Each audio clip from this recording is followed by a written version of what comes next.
Welcome to another episode of Alignment First. I'm jamming with Amy Young, the CEO of Redefine Possibility, and shout out to Christian Ponder at the Post for bringing us together. You and I spend a lot of time working with leaders in consulting and strategy, and you have a very specific mission in empowering women who want to do more. And I'm super curious. I have so many thoughts about this. You know, my wife is a Hall of Famer in the most literal sense, and she's a Hall of Fame mom too.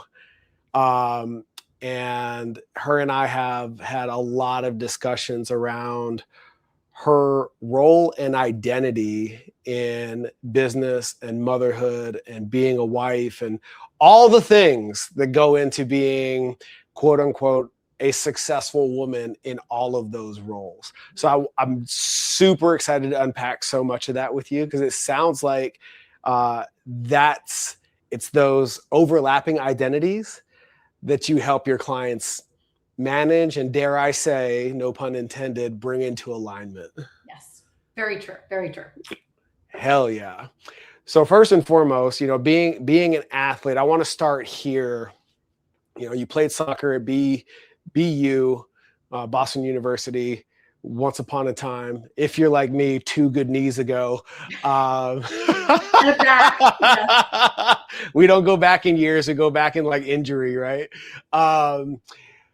Did you experience the death of identity, as I call it? You know, who am I if not a soccer player, if not an athlete? Was that a part of your journey coming into what you do now?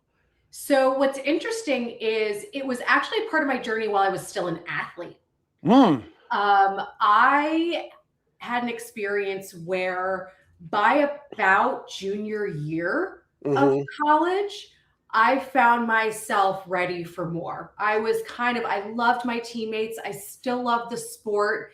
I was also somebody who was always fighting for a starting position, right? I was always on the roster, but it was like, you know, when you hold your breath of, is the coach going to call my name in the starting lineup? Or am I just going to pray that I get off the bench and prove myself? So it was a very roller coaster-ish situation. And overall, I had a phenomenal experience. But by, I would say, our junior year, I loved what I was studying.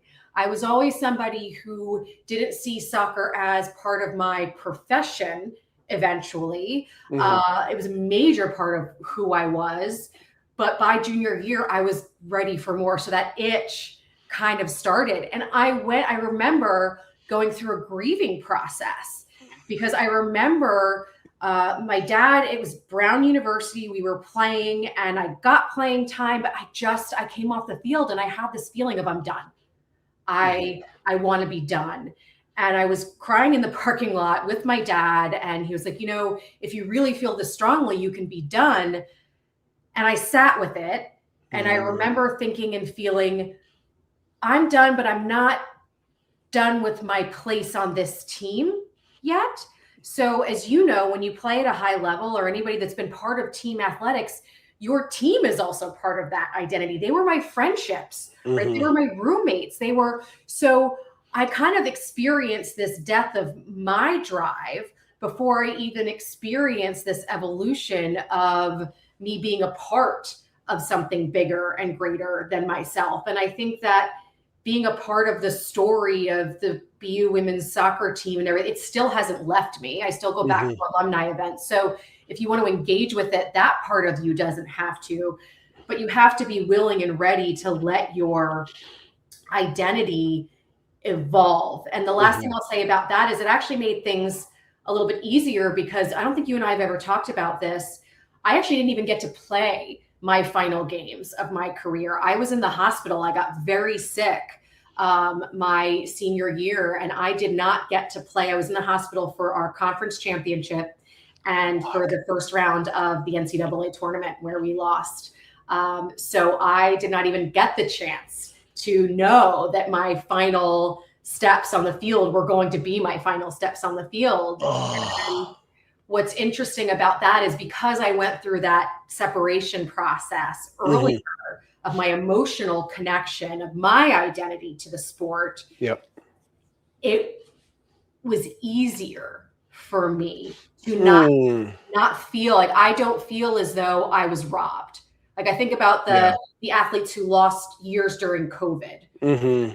I personally, because I was in a place where I was ready to evolve, I didn't have to feel that loss. So in some ways, I view that experience I had as such a gift. Yep. Because I didn't have the choice, Mm-hmm. or I didn't have that official send-off, it made my evolution easier.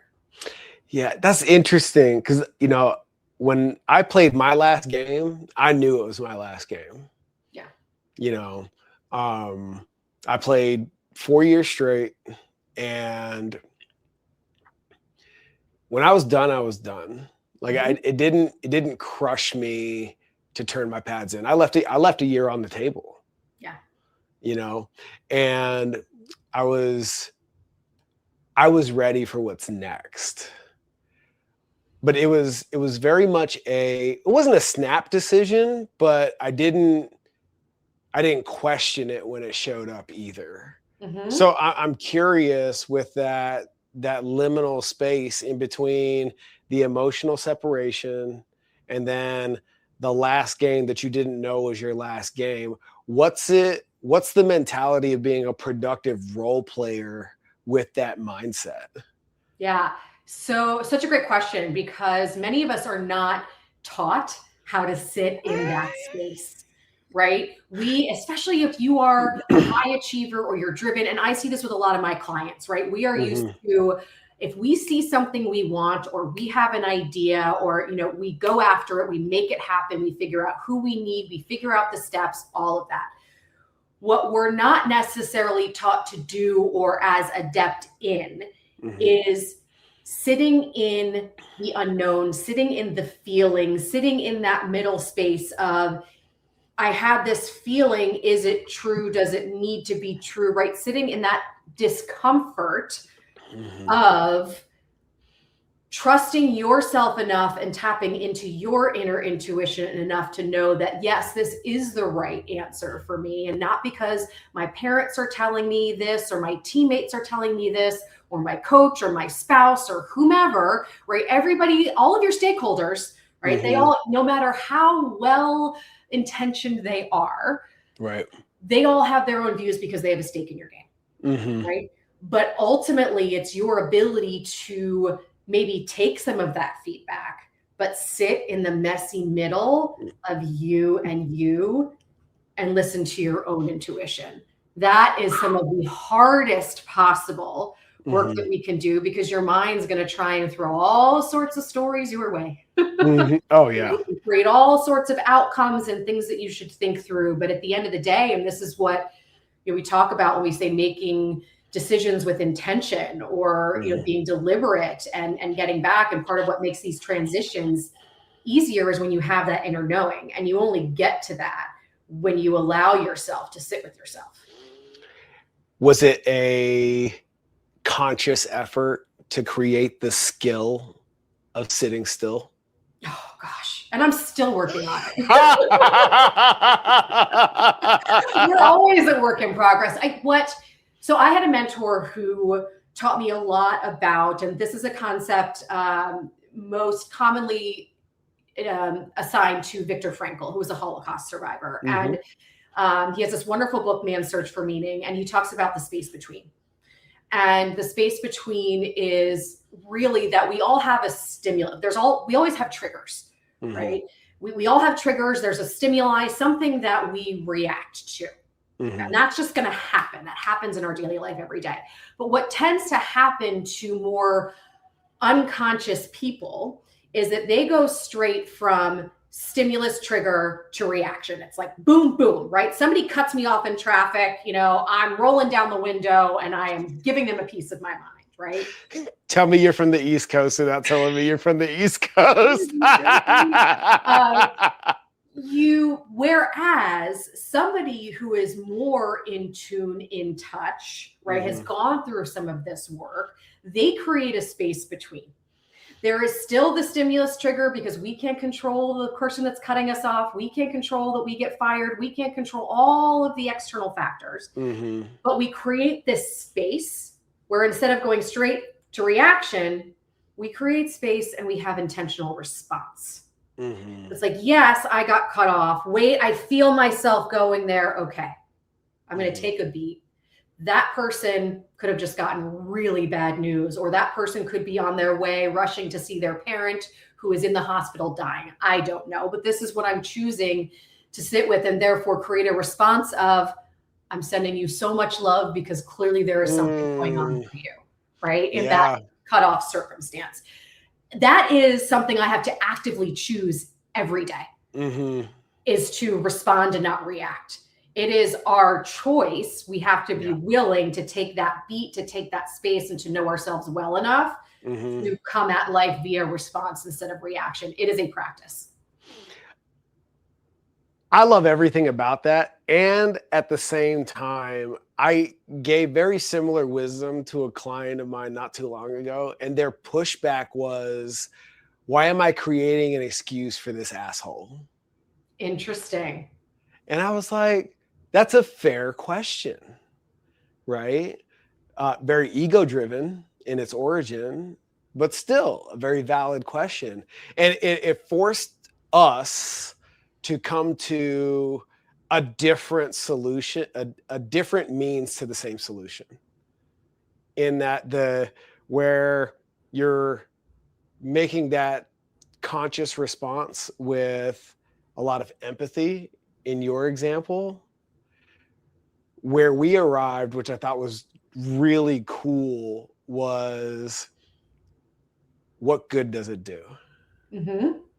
And creating that space with a question as opposed to the best of intentions, right? What good would it do if I react this way versus that? Yes. And creating like a decision tree, if you will. Do you feel like there's an energetic difference in those two pathways?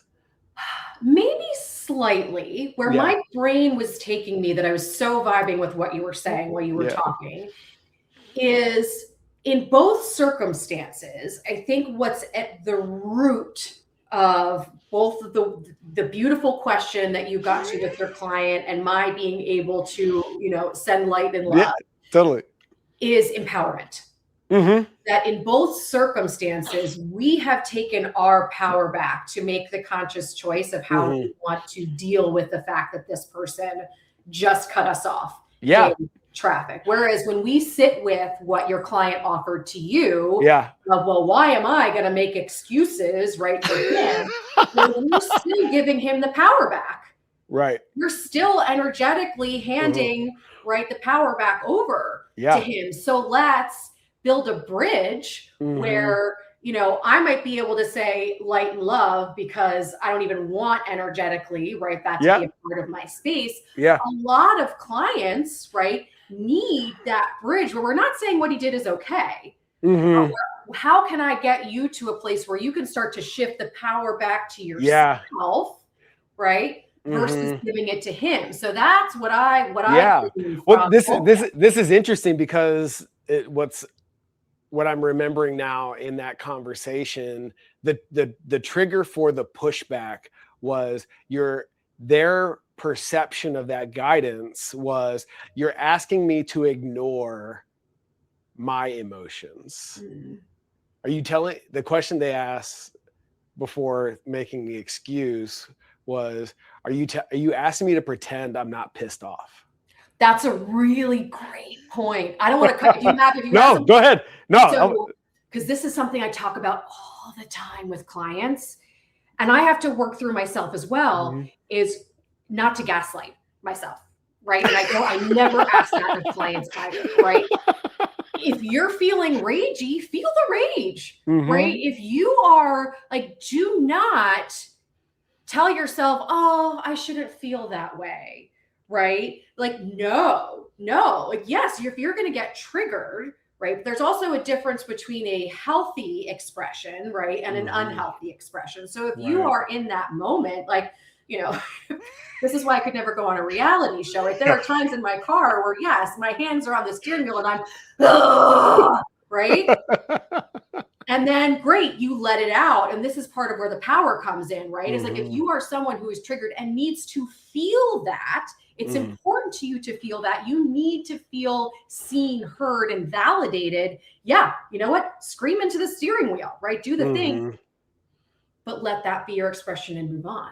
To what good is it doing me? To hold on to that. It's when we hold on to the emotion that the trigger represents for us, that's where the power transaction happens. Right? Yeah. I am all for feeling a feeling. I punch a pillow. I actually had a friend give me a punching bag that I keep in my basement for, like, if I really am holding on to something and I need to go through it, you have to get it out. Expression, right? You need to move it through the body. Dis-ease in the body. So get it out in a healthy way, scream into your arm, right? Whatever that is, but then let it go. Express it so that it doesn't stay with you. Would you say that it's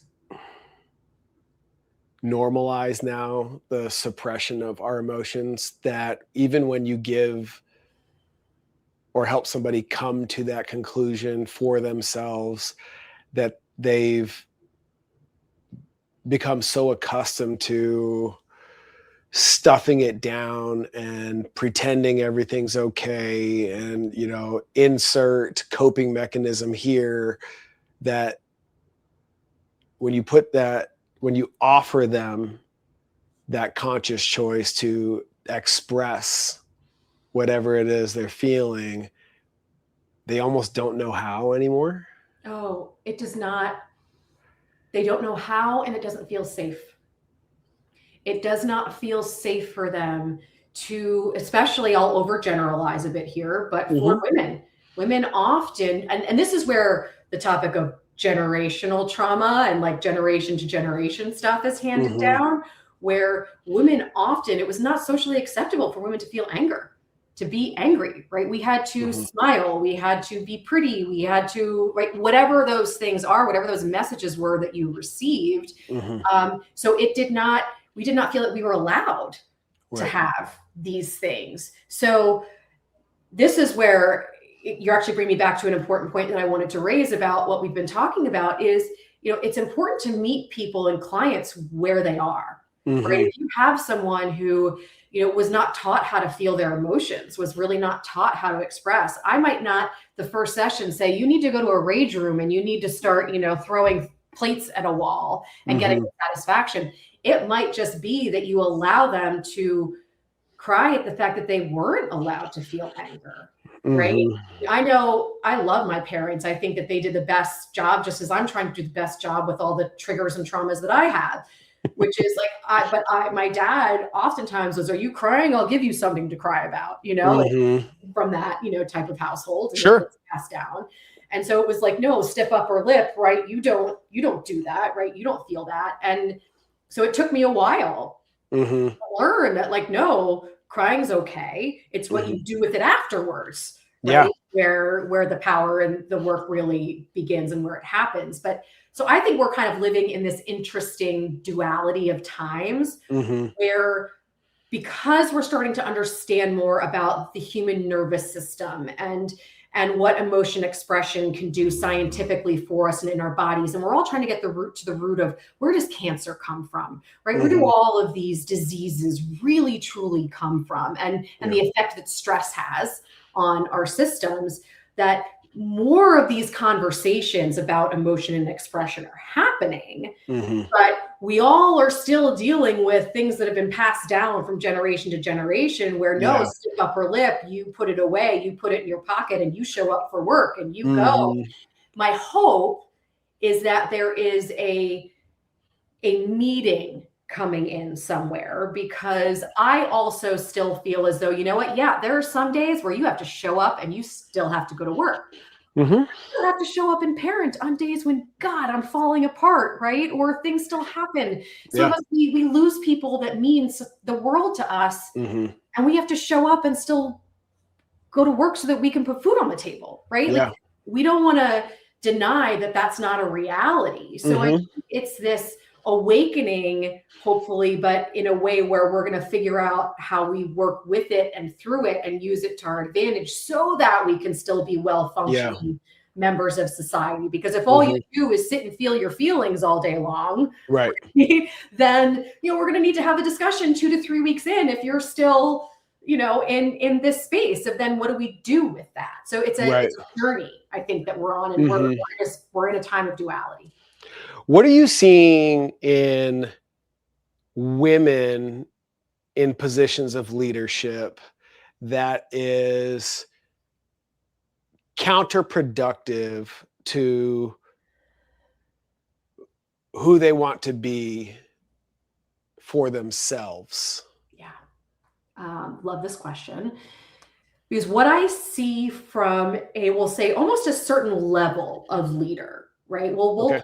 I'm going to generalize Mm-hmm. because titles mean different things at different companies, right? Sure. But the kind of director, VP level, like you're an executive, but you're not like that well tenured, right? And Mm-hmm. you've proved yourself to the point where they've given you the big job with the responsibility and the team and all Right. these things. And Mm-hmm. many women also at that stage of life have children or partners or aging parents or however complicated your personal life is. Right.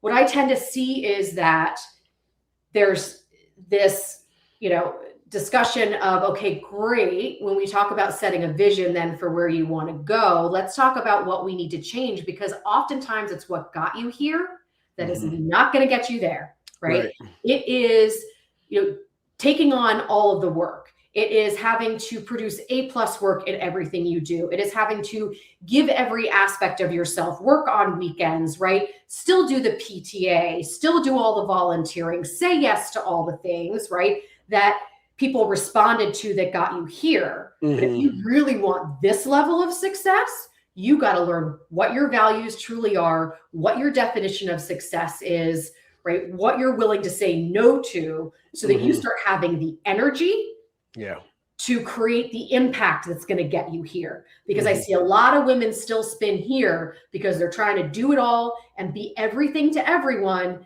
And therefore, like, they're not really doing the things. And then that's when you wake up and you go, wait a minute, I have all these things I thought I was supposed to have. Why am I so tired and so miserable all the time? This is not what everybody told me it was going to be, right?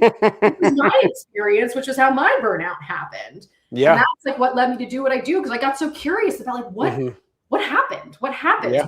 Why do we feel this way? Why do we get here? Yeah. And if I may, I'm curious, and that's why I asked you that question in the beginning, because I think this is really fundamental to the conversation. What were the impacts on your marriage as you approached that burnout? Whew. I think that so I'll take you on a little bit of a journey with this, which is that, one of the things that I think my husband and I, what always drew us to each other, we've known each other since we were 16. We started dating at 18. Wow. Is that we both had drive. We both had big ideas for what we wanted to accomplish and who we wanted to be. And, coming out of school, we both ended up finding careers that over a little bit of time that we both really liked. And that, we both achieved a lot of success where we were on par financially with each other. I might have been a little bit higher at certain points, but we were both kind of on that success track. And we had, 2 kids. I became pregnant with my third. And I just, again, kept taking on more and more, because not only did I have this idea in my mind of what I wanted to achieve from an ego-driven perspective in my career, right? But also what type of mother I wanted to be and what I thought that a good mother was. And a lot of those pictures were, again, generational things that had kind of been passed down, or societal expectations that I had assumed as my own subconsciously, and I didn't even realize it. Yeah. So when I started holding on to so much of this, right, that's when mentally it really just started to be too much baggage to carry. And it was, panic attacks at work, brain fog, like to the point where things that I could do at the drop of a hat, negotiate a contract agreement, come up with a strategy, like my mind would go blank. And it was very disarming because my brain had always functioned really well and worked really well. And so when that started to happen from a relationship perspective, I think my husband and I both experienced a period of loss of who I was. When I was able to hold on to these things. I think that, and he and I have talked about this, that he had this idea of where we were going to be financially. He had this idea of like how we were going to keep growing and kind of on parallel. And I think both of those things had to be rewritten when I finally said, I don't think I can do this anymore. And one of the reasons I made the choice I did to step back and start my coaching business was that I had a moment where I was sitting in my basement and I was folding laundry. It was like 9:00 at night. 2 of my 3 kids still weren't asleep. And I'm going to date myself here, but my BlackBerry was buzzing incessantly, right? The good old days, right? That red light of death that would just like go when you got a new message. And I had it down while I was folding laundry. And at the time I was working alongside APAC. And so they were just coming online, right? And I just started crying. I was like, I cannot do this anymore, because I had this clear image in my mind that if I kept down this path, if I just kept trying to push, I was going to be highly depressed. I'd had a history of depression when I was a younger teenager, so I knew what that looked like and felt like. I did not want to go back there. And I was probably going to be divorced. Because I kept putting my career first and like, how could I keep doing this? So both of those things stopped me in my tracks, and my body literally stopped me in my tracks because I started not being able to function. Yeah. So we had to rewrite our identities. We had to rewrite how we played off of each other, right? Then all of a sudden, when I started my company, he was the breadwinner. Right? And how did he deal with that? And how did it affect that? So we also had to deal with kind of rewriting our relationship and our identities as we've gone through that. And I'm not going to say that was easy, right? Because at face value, you can say, oh yes, honey, start your company. And yes, it'll be a lifestyle change, but we're going to make it work, right? And then, 8 months to a year in, the revenue's not what you think it's going to be. And you're sitting there going, okay, how do I have like without free, right? So these are things that you have to consciously communicate and talk over and be open and honest about what's important to you and what you need and what your feelings are, because it's really, really just vulnerable time for both of you, as anybody who goes through change in their life. When you are with a partner, change is uncomfortable, and everybody's entitled to react to that in whatever way, and we often do based upon our triggers and things that happened to us when we were growing up. And it takes a strong relationship to be able to hold space for someone while still holding space for yourself while you're going through that transition. And it's not comfortable, and it's not always easy. Yeah. Well, first of all, I want to celebrate you and your husband for being willing to stay in the pocket to manage that, because it's a lot. And I think what makes it, at least in my experience, Nicole and I, it's the unknown unknowns, right? It's interesting because, like, in our lived experience, we are 11 years into our marriage, and we are not the same people at year 11 that we were when we were dating. Yeah. Right. And, in our parallel growth journeys, very, very similar to yours, it's never been the expectation that we grow at the same rate. It's been a lot of this, Mm-hmm. And it's been in different verticals, in next level speak, we play in the sandboxes of health, wealth, relationships, and time. And in different seasons of our relationship, her and I are putting more effort into those boxes than the other. Right. But the expectation has always been like, just be growing. Right. But I'm curious your thoughts here from the female perspective, because we are in a generation where I'm having a lot of conversations with single women our age who haven't found their person yet. And my wife is D1 and as ambitious as they come. And one of the agreements that has stood the test of time through all of that evolution is our commitment to, prioritize celebration over competition. Mm-hmm. Because I think for the generation that raised us, a lot of first opportunity career women, correct me if I'm wrong, some of the message that you guys got was you had to pick one. Mm-hmm. Or one was more important than the other, and they never overlapped. Best case scenario, you figured it out enough to run them in parallel.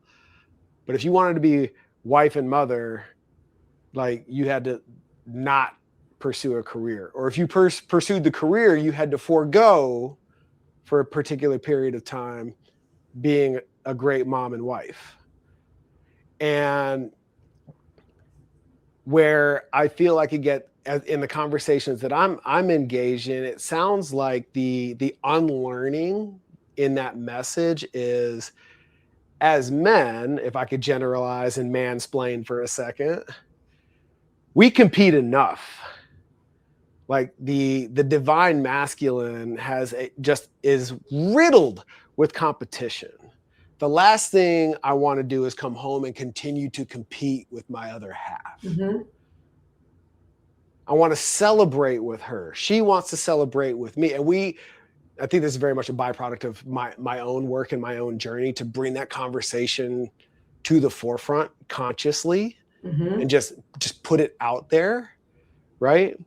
I'm curious, like, for your lived experience, everything that you've gone through with your husband and the work that you do now, is that just a story that I'm creating based on what I'm seeing and hearing, or is that a legitimate dynamic that is at play here? I absolutely see it as a legitimate dynamic. And there are a couple of things I want to touch on from what you said. And one is, it's really important to be aware of when you feel like you're in competition, or when you're starting to trend towards competition with your spouse or partner. And if, I would say there's often a feeling at the root of competition. And so for me in my journey, it's been resentment. Anytime I have felt resentful towards my husband, and we joke about this because the way it still happens now is, he travels a lot for work, and my oldest son calls it his business vacations, because, he has a lot of clients in Los Angeles. He has a client in London. So he'll just tell me, I have a trip in 2 weeks, and he'll be able to just get on the plane and go. Meanwhile, when I was in a job that had a tremendous amount of travel, if I said I have to get on a plane in 2 weeks, that meant that part of my time was spent organizing carpools and pickups and childcare and all the things. And that is very real for a lot of women who are both hats. And there was a long period of time where I would joke about it, but I resented that. Why can't I just be like, bye, peace out, And so I had to get really good at honoring and recognizing that resentment, and then to be able to verbalize that to him. Because one of the worst things and one of the most poisonous things for our relationship was when I wasn't verbalizing it in a healthy way, because it would come out as snide side comments, right? It would come out as like me humping around the house whenever, like, or, or giving him a hard time when he would tell me that he had to go. Because ultimately, at the end of the day, I want him to be as successful as he wants to be. And travel is a big part of that. And we get a lot of benefits from his travel. We have so many points from him traveling and hotel miles that we're now using for all of our lacrosse tournaments in Delaware, right? So there's so much to be grateful for around it, but I've had to get really adept at, because again, when you're driving, right, when you have these goals, and maybe because of family or again, aging parents, pets, right, whatever those dynamics are, you can't get them as easily as you want to. There are more roadblocks. It's really, really easy for that poison to start coming up. And if you don't have a healthy space or place to verbalize it in a non-victimized way, that just sits and eats. And that's where a lot of relationships, I see at least, start to erode. And then when it comes to your points about having one or the other, it's an important conversation, because I was raised by a mother who hated the fact that there were certain sports she couldn't play, who hated the fact that her brothers could do things that she wasn't allowed to do. She was forced to do chores while her brothers were allowed to go back, in the backyard and practice their sport. She was a competitive person. So the way I have two older brothers, and the way that she raised me was very much, well, I don't want to ask Amy to do anything that I wouldn't ask her brothers to do, and vice versa. And she's always shared with me that, she's a little jealous that, I got to play soccer because soccer wasn't an option for her, right? My daughter now is really into ice hockey. She's like, I think it's amazing. Like, that was never an option, right, for us. I would have loved to have played. She's like, I was only allowed field hockey or tennis, right, or track. I think those were like options at the time that she had. So she very much raised me in an environment of, you should do whatever it is that you want to do, like rah, rah, right, that. I even had this Barbie board game called like We Girls Can Do Anything. And it was, Barbie's this and that, all these things. And I got to a point in my career where I was like, yeah, you know what? That's great. But you also didn't tell me that then I was going to have to do everything, right? Yes, I can do anything, but we're still living in this period where then that means that to do everything, I have to do everything, right?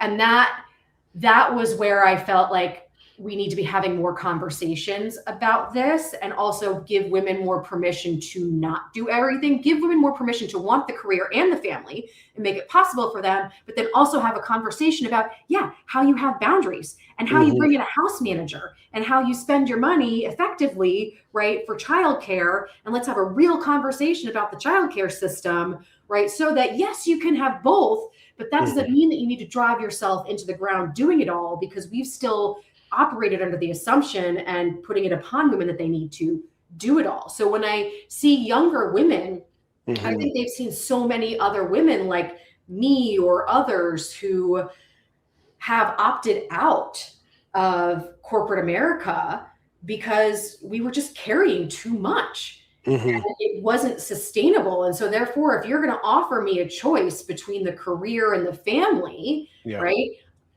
8 out of 10, and no judgment if that wasn't your choice, but like most of us will take family at that point. And especially if we have a providing partner who is able to take that load for us. I also know many women who their choice was to stay and their partners then chose to stay at home. But there are not as many when you reach a certain level that do not have a partner or an extreme support system helping them. I know that was my experience when I was an executive at CBS. And I looked at my boss, who was the president of ad sales, and all of the other senior women in the company who I admired very, very much. Many of them had either one or no children. And there I was trying to do it with 3 at a certain point. It's valid. You start to look ahead of you and say, okay, well, how do they make it work? And you look and you go, oh, well, they don't. They don't have the same. They didn't make the same choices that I did. And so we need more examples of more women who are doing both, but then who are open and honest about how they do it all and have the systems to be able to do it all. Yeah. I think we see a lot of, we hear a lot of cautionary tales. And my hope is that with the next generation, like with what I'm trying to do with my daughter, right, is have open and honest conversations about how to invest, how to save money, right, how to go after a promotion, but also the fact that, you know, let's talk about how you're going to spend your income eventually so that you have support systems. Hey, send your laundry out, right? Get the service. Maybe you don't live in the 7-bedroom house. Maybe you live in the 4-bedroom house, but you're able to put all of your focus and attention on whatever lights you up because you have the support system that gives you energy. Let's talk about what success means for you, right? That's the one. Yeah. Does success mean making 800,000 to $1 million a year? Or does success mean being able to use your gifts and yes, make a good living and do whatever it is you want to do, but have the freedom to make whatever choice it is you want to make because you have the energy to create, to lead a team, to do all those things? I think that's the missing conversation, is helping, you know, we always, you know, talk shit about our generation's high school experience and like the stress of having to have it all figured out and what you're going to do with your life at 17, 18 years old. And obviously the answer is who the fuck knows, you know? And even if you had asked me leaving the Marine Corps, if this is the work that I'd be doing, I couldn't call it. You know, like when I left the uniform, I was full head of steam for the rest of my life. I was going to make a living helping people sweat and smile in the gym. You know what I mean? And I don't do any of that anymore. But I think is particularly for women, what would be really helpful in a proactive way is defining what success looks like to you, right? And figure if you paint the utopian picture of your life circumstance and say, when I've checked all of these boxes, I've made it, right?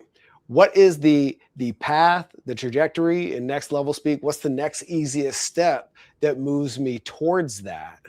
And it is not exclusive to women, but I think is extremely helpful to women because now you get to color outside the lines. Yes. You get to look at your career path in a way that, you know, like I go back to my wife, Nicole, and, you know, her being a Hall of Fame mom. Okay. How do I meet that criteria and bring money into the household? Right. And there's a particular equation that solves that for her. But I don't see a lot of people who don't have Michaels and Amy's in their lives, like pointing that out. Like what is that optimal equation for you? It might not be, you know, the 47th floor corner office at a Fortune 500 that allows you to be the Hall of Fame partner. It also might. Yeah. But what I notice is that most people don't ask that question. And if they do, it's so much later than it should have been. Oh, absolutely. And I would add that they don't ask it enough at different phases of their life and career. Because I can tell you that having that conversation with me at the age of 22, coming out of college, right? I want to be a television executive. Okay. And I got that. And then where the burnout started to creep in was when I had this inner knowing of, well, oh, I don't think I want this anymore. I got it. Oh, what? Okay. I'm cutting you off on purpose because there's a parallel here. Like because I think you've done this twice in soccer. And I'm almost positive based on your energy, you know where I'm going. Like that moment in soccer prepared you for not realizing I don't want this anymore, in like a very empowering way, gave you confidence to do what's next. Mm-hmm. Yes or no? Yes. Okay. So there's like an element of pattern recognition here. Like, ooh, this is a different circumstance, but like I've seen this movie before. Mm-hmm. Mm-hmm. So was it emotionally different?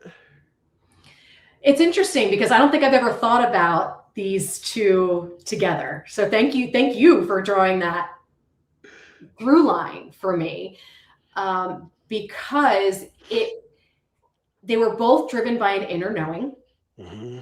and they were both having the ability to trust that it was all going to work out in some way, shape, or form, even though I was terrified as hell. Right. And I was like, there's so much of this that feels so scary. Mm-hmm. Right.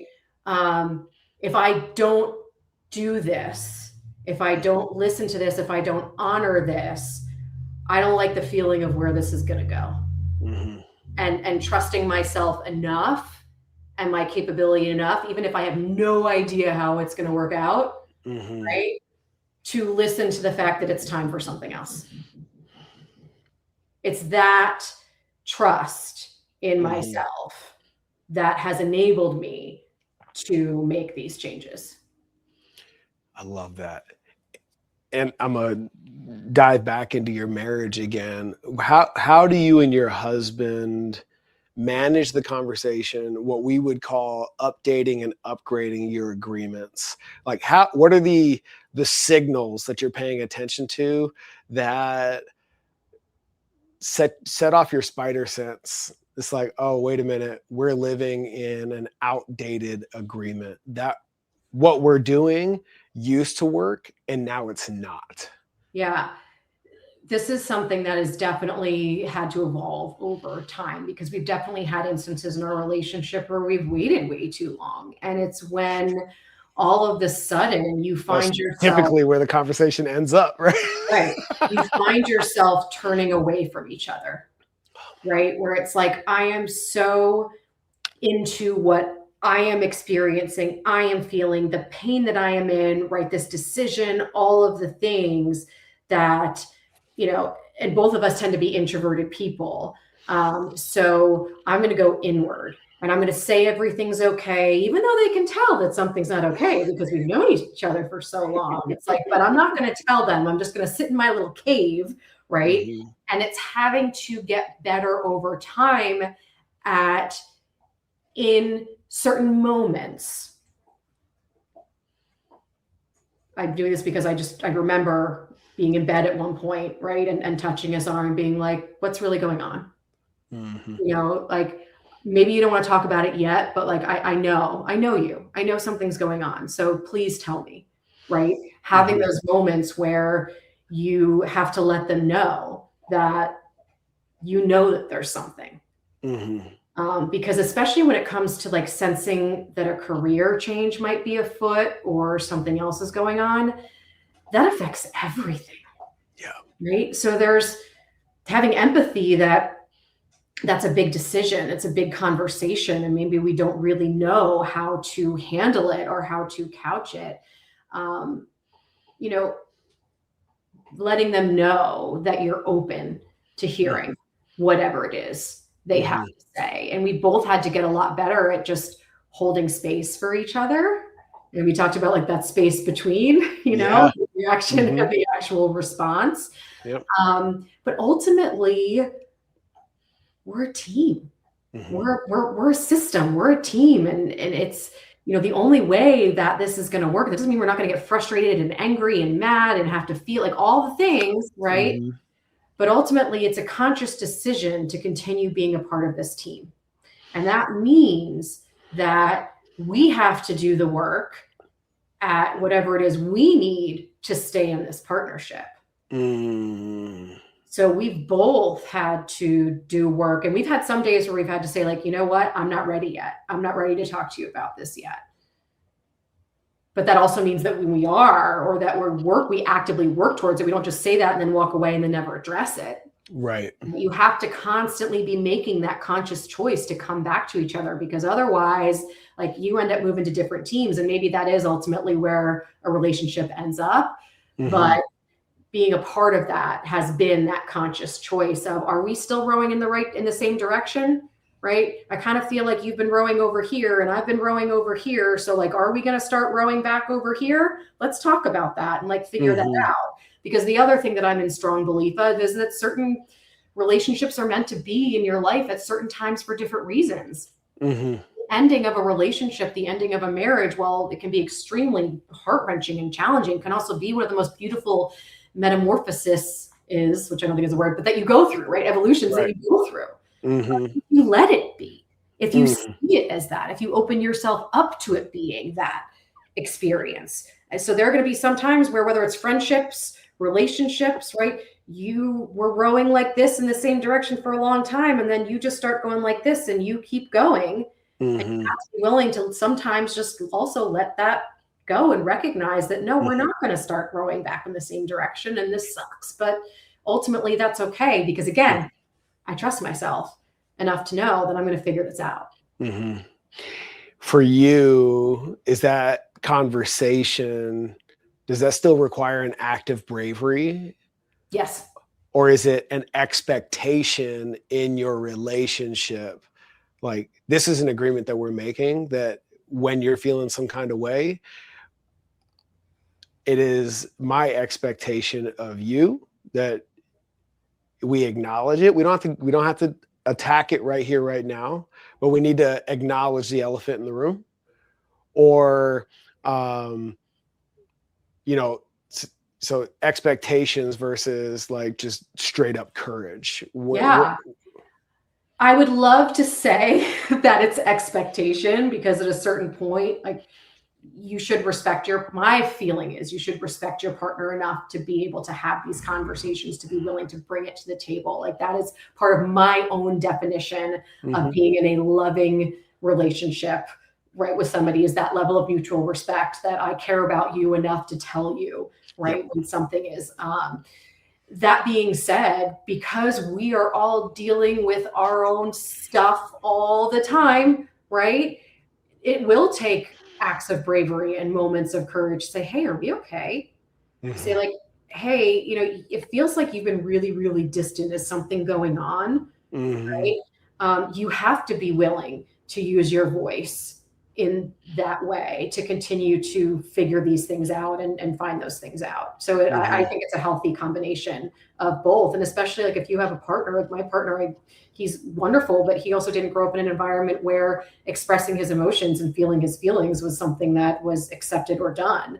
So for him, like, his communication style that he grew up with is a little bit different than mine. My mother was very much into personal development and, always being better and using your voice, right, and all these things. So I come from a place where it was more acceptable for me to say, like, here's how I'm feeling. Right? Versus him, it's like, no, we just stuff that all inside and lock it in the lockbox, and we don't talk about it. And we say it, we drink too much on a Saturday night, right? And then it all goes away magically, right? Yeah. So your partner to know whether you need to be the brave one more often than not, and be okay with that.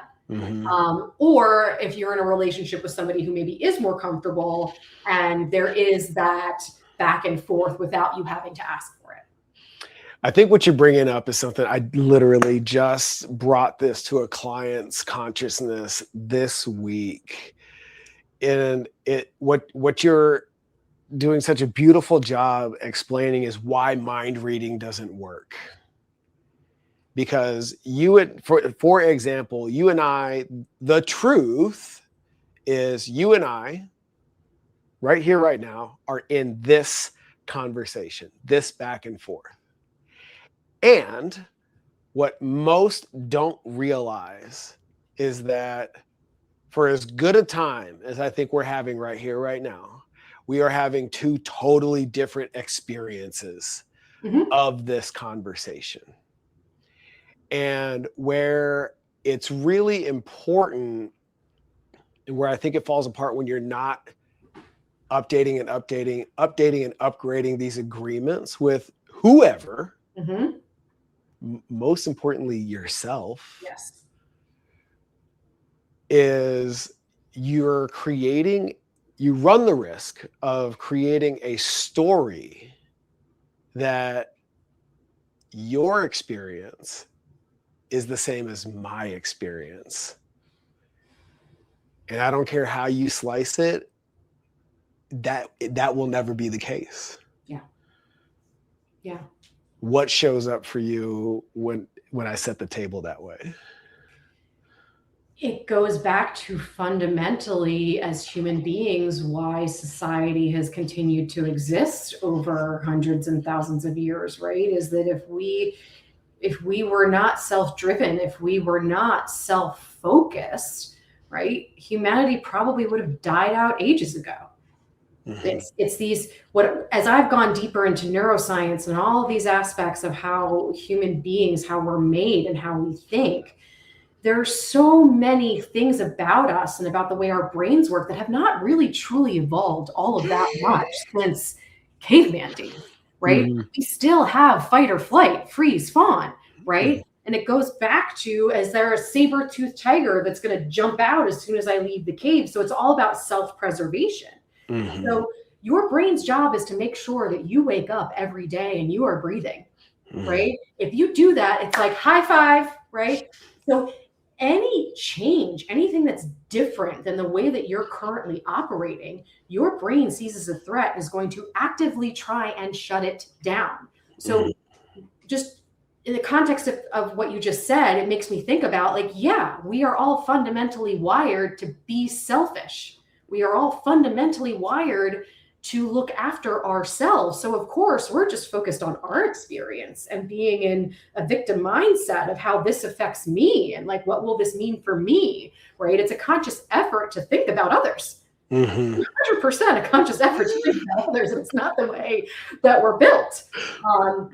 So yeah, it's every day having to make that choice to have the conversation or not to, and then what that means. Yeah.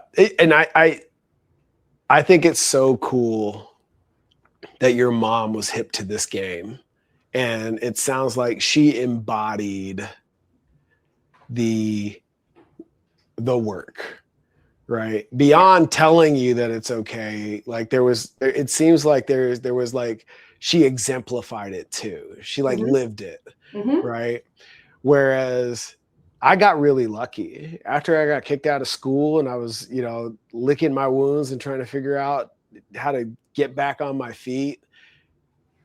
I accepted an invitation into a workshop that was like, that introduced me to myself, and I start to peel back the layers of what it is that Michael really wants from this experience called life, and building, the great part about rock bottom and losing it all is you get to build it from scratch. Yeah.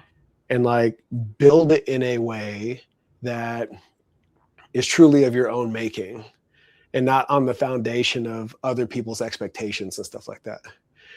Now, if I had to choose, I'd much rather have done it your way. Like, oh, this is cool. All right. And, but still it's either which way, it requires a very conscious decision of ownership in terms of how you want to experience your life. And I think what's so cool about the work you're doing is you're helping people take ownership of that power and then helping them manage whatever that next easiest step is that creates that compounding interest. And then all of a sudden it's just like, oh, you mean I can be in flow? Yeah. All the time? Yeah. Holy shit.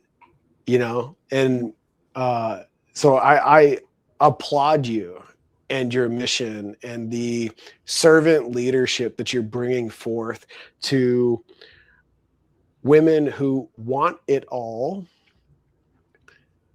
but if they're not careful, they will convince themselves that they can't. Yes. And it's interesting because on your scroll, right, you have for women inspired to do more. And I just want to point out that more doesn't always mean more, right? Oh, yeah. Tell me more. Come on. More can mean less, right? You can have more in your life by doing less. You can have more in your life by just creating other impact. So it's really born. My mission is that no other woman has to wake up like I did every day wanting to just cry at the fact that they have to go do this work, or that they don't know how they're going to get through the day, or just they're going to lament what happened to me, right? I want no other woman to experience that same level, that depth of loss that I felt in feeling like I wasn't myself, my career fell apart, right? All of these things. That's why I do the work that I do, is I think we are all way too valuable to society, to like the economy, everything, right? For women to be burning out and opting out. I do. So yes, it comes from a place of like, let's figure out what lights you up. Let's figure out what that definition of success is. Let's figure out what ultimately makes you you, and set that vision, and then give yourself permission to do the work to start to move forward towards it. Yeah. Amy, where can everybody find you and work with you? And you have a newsletter out as well, right? Where can they find all things Amy? Yes. So I'm available via email at amyyoung@redefinepossibility.com. I spend most of my time on Instagram and LinkedIn, so you can connect with me there. And I do have my email newsletter, and I have a digital magazine as well called Redefine Possibility, where I connect with women. So I would love to hear from anybody who, even if it's just thank you, what you said resonated. That means that I'm doing what I set out to do. I love it. Well, you have an ally in your mission in me and my audience. So I'm so grateful for you. I really appreciate you making the time. You're one of the busiest women I know, and you're managing to do it well on every level from what I can see. Well, thank you. I am just equally as like this with you. Like just gush forever. But no, thank you. This has been a true honor to be able to talk with you and share a little bit more about my story and hear more about yours. Right on. You're the best. For everybody that's out there trying to be the fittest leader possible, head over to nextlevelhq.co. You can find the podcast, you can find the newsletter, and you'll have access to our leader quiz that will bring you into our leaders forum. But all of that requires integrity, courage, and ownership built on the foundation of alignment first. We'll see you next time.